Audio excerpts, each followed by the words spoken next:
Qadını nikah bağlamağa məcbur etmək cinayətdir. Bəs kişini? Cinayət məcəlləsinə görə yox. Bəs məcəllənin özündə cinsi ayrıseçkilik ola bilər?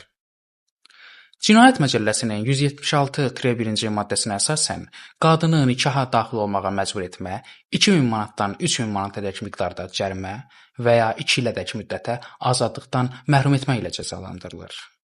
Eyni əməllər nikah yaşına çatmayan şəxs barəsində törədildikdə 3000 manatdan 4000 manatadək miqdarda cərimə və ya 4 ilədək müddətə azadlıqdan məhrum etmə ilə cəzalandırılır. Gəlin bəzi şeyləri qarışdırmayaq. Söhbət 149-cu maddə zorlama cinayətindən getmir. Ailə məcəlləsinə əsasən Azərbaycan Respublikasında yalnız müvafiq icra hakimiyyəti orqanında bağlanmış nikah tanınır. Yəni nikaha daxil olmaq deyəndə söhbət rəsmi nikahdan gedir. Bir qadını nikaha daxil olmağa məcbur etsəz, sadəcə məcbur etsəz belə cinayət məsuliyyətinə cəlb olunursunuz. Lakin kişini hətta məcbur nikaha salsaz, cinayət məsuliyyətinə cəlb olunursunuz. Niyə? Sizcə maddənin adı qadını nikah bağlamağa məcbur etmə yerinə şəxsi nikah bağlamağa məcbur etmə olsaydı daha düzgün olmazdı? Rəylərinizi gözləyirəm.